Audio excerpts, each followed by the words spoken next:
और अब खबर हिमाचल प्रदेश से है। हिमाचल में चुनावों की चुनाव आयोग द्वारा की गई घोषणा का सीएम जयराम ठाकुर ने स्वागत किया है और प्रदेश में रिवाज बदलने का दावा भी किया है। मुख्यमंत्री ने कहा है कि चुनाव आयोग द्वारा चुनावों की घोषणा की गई है। हिमाचल में पूरी शालीनता और सौम्यता बनाए रखेंगे, साथ ही लोकतांत्रिक व्यवस्था के तहत अपने मुद्दों को जनता के बीच ले जाएंगे और विपक्ष को भी जवाब दिया जाएगा। हिमाचल में बीजेपी सरकार के 5 साल पूरे होने जा रहे हैं और इस कार्यकाल में पूरे प्रदेश में समान विकास करने की कोशिश की गई है। हालांकि सामान्य परिस्थितियों का दौर नहीं था, कोविड में प्रदेश को जूझना पड़ा है और इसके बावजूद भी विकास कार्य जो है वो किए गए हैं और प्रधानमंत्री नरेंद्र मोदी ने हिमाचल का पूरा सहयोग किया है। उन्होंने कहा है कि पूरी ताकत के साथ चुनावों में उतरेंगे और हिमाचल में जो अब तक नहीं हुआ है वो इन चुनावों में करके दिखाएंगे।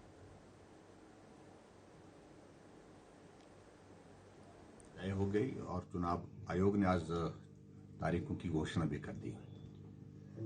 मैं अभिनंदन करता हूं, स्वागत करता हूं। लोकतंत्र का ये महापर्व शुरू होने जा रहा है और हम हिमाचल प्रदेश में हिमाचल की संस्कृति के अनुरूप पूरे इस चुनाव में शालीनता और सौम्यता बनाए रखेंगे और साथ में लोकतांत्रिक व्यवस्था के अनुरूप जो है हिमाचल प्रदेश में अपने मुद्दों को लोगों के बीच में रखेंगे और जहां विपक्ष की बात है विपक्ष को भी उसके हिसाब से उनको जवाब देंगे।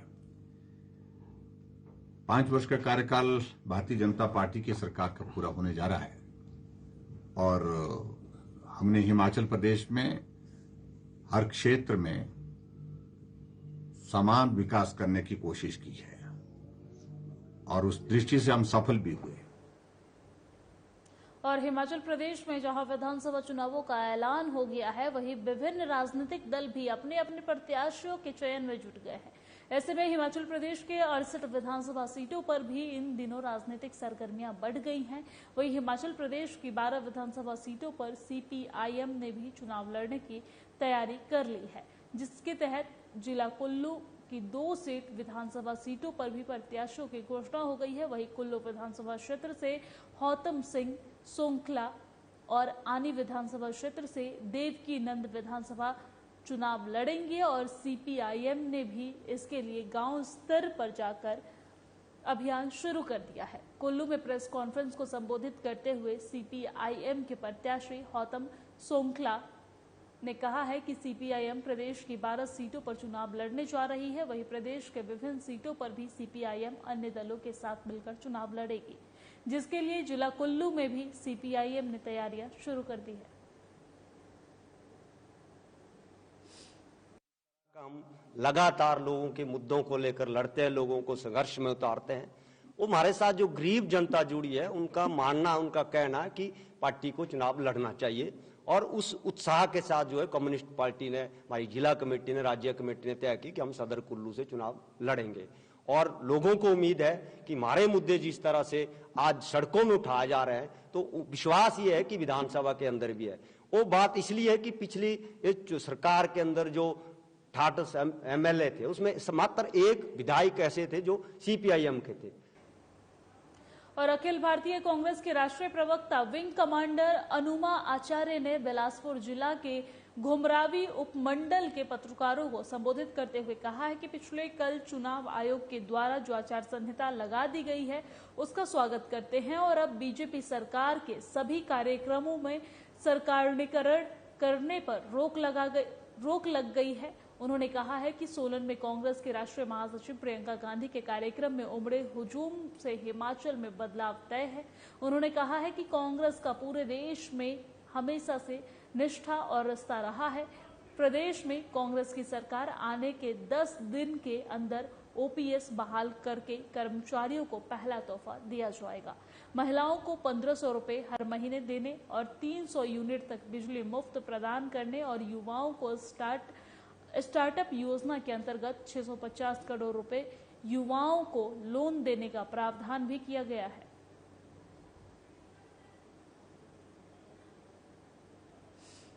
आयोजित की कि एक तो कल चुनावों की घोषणा हुई है और हम चुनावों का स्वागत करते हैं, इस घोषणा का स्वागत करते हैं।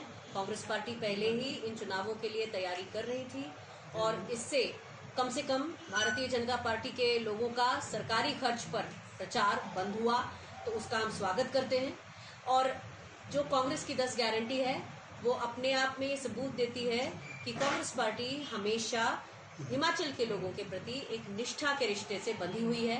और जो उसमें 10 गारंटी हैं, जो आप सभी को मालूम है, ओल्ड पेंशन स्कीम की बहाली, महिलाओं को 1500 रुपए प्रति माह उनके अकाउंट में, उसके अलावा युवाओं के लिए रोजगार, उन्हें स्टार्टअप फंड। और जिला सिरमौर में रेणुका बांध परियोजना के अंतर्गत डूब क्षेत्र की 18 पंचायतों के विस्थापित संघर्ष समिति के तहत अपनी मांगों को लेकर रेणुका बांध परियोजना कार्यालय ददाहू तक शांतिपूर्वक आक्रोश रैली निकाली गई है। आपको बता दें कि श्री रेणुका जी बांध जनसंघर्ष समिति के अध्यक्ष योगेंद्र कपिला के नेतृत्व में ये आक्रोश रैली निकाली गई है, जिसमें अध्यक्ष योगेंद्र कपिला, संयोजक पूरन चंद शर्मा, सह संयोजक विनोद ठाकुर, कानूनी सलाहकार वरुण शर्मा, कोषाध्यक्ष हरीश चंद्र शर्मा ने अपने विचार व्यक्त करते हुए बांध प्रबंधक को अपनी मूलभूत समस्याओं से अवगत करवाया है। वहीं जनसंघर्ष समिति के अध्यक्ष योगेंद्र कपिला और संयोजक पूर्णचंद शर्मा ने बताया है कि हिमाचल प्रदेश के मुख्यमंत्री जयराम ठाकुर, ऊर्जा मंत्री सुखराम चौधरी, जिला प्रशासन, जिलाधीश जिला सिरमौर और बांध प्रबंधक के समक्ष 15 सालों से अपनी मूलभूत समस्याओं को मांग पत्र द्वारा अवगत करवा रहे हैं। गौरतलब ये है कि विस्थापितों की मांग पर यदि बांध प्रबंधक ने, सरकार और प्रशासन ने प्रमुखता के आधार पर समस्याओं का समाधान नहीं किया तो वो उग्र आंदोलन भी कर सकते हैं। के साथ कहना पड़ रहा है कि आज हमें 15 वर्षों के बाद सड़कों पर उतरने के लिए मजबूर होना पड़ रहा है। बांध प्रबंधन, सरकार और प्रशासन सबके समक्ष अपनी गुहार लगा चुके हैं, लेकिन वही ढाक के 3 पात वाली कहावत साबित हो रही है कि ना तो हमारी किसी मांग पर अभी तक गौर किया जा रहा है और ना ही हमारी किसी मांग को अभी तक माना गया है। ये इसलिए निकाली गई है कि हम मुख्यमंत्री जयराम ठाकुर जी से 4 बार मिल चुके हैं, उनको मांग पत्र भी अपना दिया है। जिलाधीश महोदय से भी हम 2 बार बैठक कर चुके हैं और ऊर्जा मंत्री से भी मिल चुके हैं, लेकिन आश्वासनों के सिवाय हमें कुछ भी नहीं मिला है। सिर्फ हमारे को एक लॉलीपॉप जो है ना वो थमाया जाता है और उसके बाद हम घर वापस चले जाते हैं। आज कड़े शब्दों में संघर्ष समिति ने ये निर्णय लिया है कि यदि हमारी मांगों को नहीं माना गया तो हम जो है ना हिंसक भी हो सकते हैं। इनकी जितनी भी नियमानुसार जो डिमांड्स है वो हम पूरी करेंगे सारी, और आज तक भी करते गए और जो भी आगे भी इनकी जो डिमांड्स है, इनकी जो डिमांडें थी वो हमने हिमाचल सरकार को भेज दी है। फरवरी 2022 में इनकी डिमांड्स हमारे managing director HP power corporation ने हिमाचल सरकार को भेज दी है। वहाँ से अभी अप्रूव होके नहीं आई, जैसे ही वो डिमांड्स अप्रूव होके आएगी तो उनको हम जो है उनके ऊपर उनको इम्प्लीमेंट करेंगे। एक शांतिपूर्ण का संघर्ष देखा है, पर आज आपके मीडिया के माध्यम से मैं आप तमाम जनता को, तमाम सरकार को, जो भी यहाँ पर हमारी आवाज़ को सुन रही है आपके चैनल के माध्यम से, आज हम उनको बताना चाहेंगे कि अब शांति का हमने जितना माध्यम था वो हमने अपना लिया है। हमने जितने धरने अब आप देने थे सरकार को हम दे चुके हैं, क्योंकि अभी तक हम जो शांति से धरने दे रहे हैं अब हम उसको उग्र रूप देने वाले हैं, क्योंकि हमारी मांगों को अभी तक एक बार भी कोई भी मांग को यहाँ पे सुना नहीं गया है। सारी मांगों को दरकिनार किया गया है, चाहे वो डीसी महोदय हैं, सीएम महोदय हैं, ऊर्जा मंत्री हैं, सरकार कोई भी है। हम 15 सालों से लगे हुए हैं, इस मंथन पे लगे हुए हैं कि कोई भी हमारी मांगों को पूरा किया। और ऊना में भारतीय सूचना प्रौद्योगिकी संस्थान यानी कि IIIT ने अपने अस्थायी परिसर में अपना 5वां दीक्षांत समारोह आयोजित किया है। समारोह में मुख्य अतिथि डॉक्टर के सिवन, पूर्व सचिव DOS ने भाषण दिया है और संस्थान निदेशक, स्नातक छात्रों और उनके गौरवान्वित अभिभावकों को बधाई दी है। अपने संबोधन में उन्होंने युवा पीढ़ी को विश्व स्तर पर राष्ट्र को ऊपर उठाने में महत्वपूर्ण भूमिका निभाने के लिए एक निश्चित मानदंड का पालन करने के संदेश भी दिए हैं। और उन्होंने अपने संबोधन का समापन करते हुए कहा है कि नए उद्योग खेलें और वो सभी स्टार्टअप उद्योगों को खेलने के लिए जरूर आएंगे। वही दीक्षांत समारोह में बोर्ड ऑफ गवर्नर्स के माननीय सदस्य, वित्त समिति और IIIT ऊना के सीनेट सदस्यों ने संस्थान के संस्थापक निदेशक प्रोफेसर S सिल्वा कुमार सहित तमाम लोग मौजूद रहे हैं। आपको बता दें कि 5वें दीक्षांत समारोह के इस मुख्य सत्र में कुल 4 बैचों ने स्नातक होकर डिग्री प्रदान की है। कन्वोकेशन है, इससे पहले 4 कन्वोकेशन हो गए हमारे और ये परमानेंट कैंपस में पहला कन्वोकेशन है। 4 पहले पीछे हमारे हो चुके हैं, लेकिन उस टाइम हम NIT हमीरपुर और रेंटेड बिल्डिंग में थे और ये बहुत ही अच्छा मौका है। इसमें जो चीफ गेस्ट हैं वो भारत के विख्यात इसरो के साइंटिस्ट के सिवासन हैं और इन्होंने बच्चों को डिग्रीज और मेडल बांटे हैं।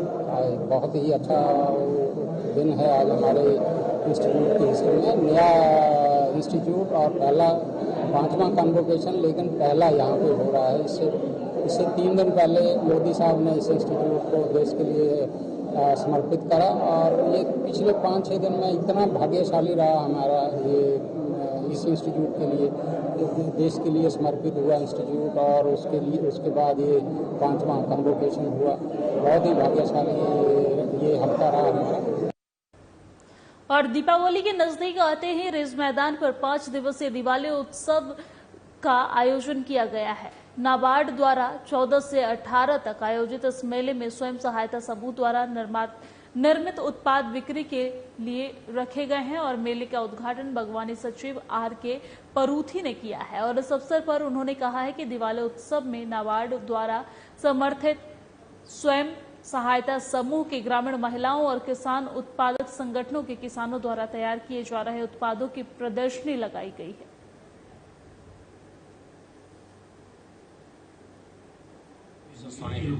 जो लोकल प्रोडक्ट को अपना बनाती हैं अपने स्तर पे, उनकी मार्केटिंग, डिस्प्ले एंड सेल ये करने के लिए जो ये 14 से लेकर 18 तक एक दिवाली उत्सव नाबार्ड द्वारा लगाया गया है। इसमें हमारे जितने भी लोकल मेड प्रोडक्ट्स हैं उनका ज़्यादा प्रचार प्रसार होगा।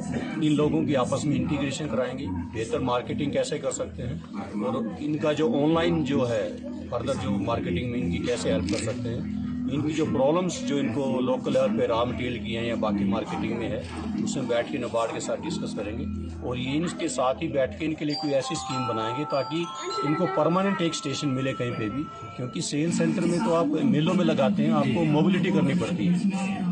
आप जब तक आपका एक स्थायी निवास नहीं होगा, कहीं पर स्थायी सेल सेंटर नहीं होगा, तब तक आपके प्रोडक्ट कंटिन्यूटी में नहीं बिकेंगे। जैसे सिरमौर में शी हार्ट ऐप उनको एक सेंटर मिला है तो हर महिला 2 साल में लखपति बन चुकी है। उसी आर्ट से बाकी लोग भी प्रेरणा ले सकते हैं। जो हमारे नेशनल हाईवे हैं या हमारे जो टूरिस्ट सेंटर हैं, वहाँ पे एक इनका परमानेंट सेंटर होना चाहिए जहाँ पे फ्यूचर में भी अगर किसी कोई प्रोडक्ट चाहिए तो वहाँ पे ले सके।